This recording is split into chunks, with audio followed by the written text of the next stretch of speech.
All right, yet another example of what happens if you're in Hollywood and you dare to speak out in support of a Republican candidate. Actress Stacey Dash, known for her role in the 90s movie Clueless, among other great things that she has done, has been the victim of a vicious online attack after she posted this tweet when she endorsed Governor Romney. Quote, "Vote for Romney, the only choice for your future." Now, the vicious reaction from the left was almost immediate as Obama supporters attacked her race, urged, quote, kill herself. So I wonder, is the president going to pick up the phone and call Miss Dash, as he did with Sandra Fluck? I'm not holding my breath, but we are learning tonight that Congressman Paul Ryan, in fact, did reach out to Stacey Dash, and apparently the two spoke. Joining me now, the author of the bestseller Blacklash, Deneen Borelli, and from the American Values Institute, Alexis McGill Johnson. Now, wait a minute. President Civility reached out and called Sandra Fluck, took money from Bill Maher, who used the C word against Governor Palin. Is he going to call this actress, who, by the way, is a great actress, she's supporting Romney?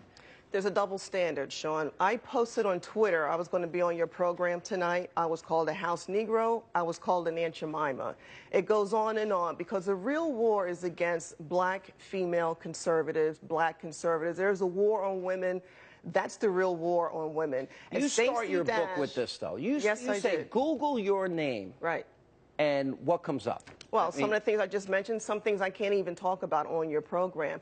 But Stacey, she supported Obama previously. She's not supporting him now, and who can blame her? The man is an embarrassment. He's an empty suit, an empty chair, and he has a teleprompter he's got to take with him just to do a debate on national television. For years, I think he sleeps with that teleprompter. Maybe he ought to lend one to Joe Biden come Thursday. But wait a minute. Why is this a phenomenon that conservative African Americans, Deneen among them, and many others, friends of mine, people that I don't know Stacey Dash, that if you're an African American, you're a conservative, it's free reign to call you any name you want to call somebody. And there's silence from the left. Why? The same left that wants to use racism if you use the word Chicago now. Well, why the silence? It's deafening.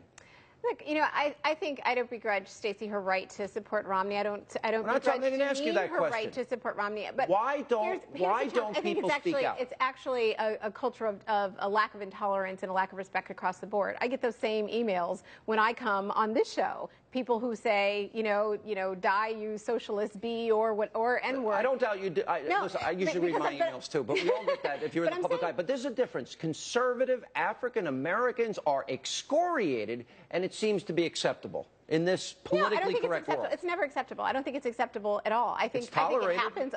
No, it's not tolerated. But you I think people call out these comments. I do condemn them. Of course I do, because I think they're completely inappropriate. I think that the real challenge for the GOP and for African Americans who are in the GOP is that the GOP has not been a hospitable home to African Americans for the most part. Wait a minute. Stop for a second. That's where people are drawing. What's the unemployment rate in the African American? That's where people are drawing their. What's the unemployment rate right now in the African American community? It's too high. It's over 13%. 14.4%. Right. What is the youth African American unemployment rate under Obama? It's 50%. What is the Hispanic community unemployment rate under Obama? 11.3%. Yeah. So my question, these are demographics that will, according to the polls, vote for Obama. What has he done for them? Those same unemployment rates existed under Reagan and they existed under Bush. Black Americans have always been the canary in the mines when it comes to the economy. We have always been underemployed. Reagan brought 21 million new jobs to the country, and the unemployment rate was not this high under Bush. You're right. No, listen, I've been touring the country with FreedomWorks, freepack.com, blackandwhitetour.com. We are educating people about being empowered and not relying on the government. Obama has failed our country. He has especially failed the black community with high unemployment, the regressive policies that are harming the energy industry. It's across the board. But here's the problem. As a black woman, this is why I feel like Stacey Dash. This is why I feel like Stacey Dash is clueless. Okay, because the GOP has been home to very extremist rhetoric. The GOP has become a party to legitimate rape, voter ID laws, which are disenfranchising her. People shouldn't be vilifying her. Stop for a second. So wait, stop. Is the GOP going to ensure that she has the right to vote? 40 states. Excuse me. 40 states are putting these laws on. Tell me the problem. I went to the DNC convention. I had to show a picture ID.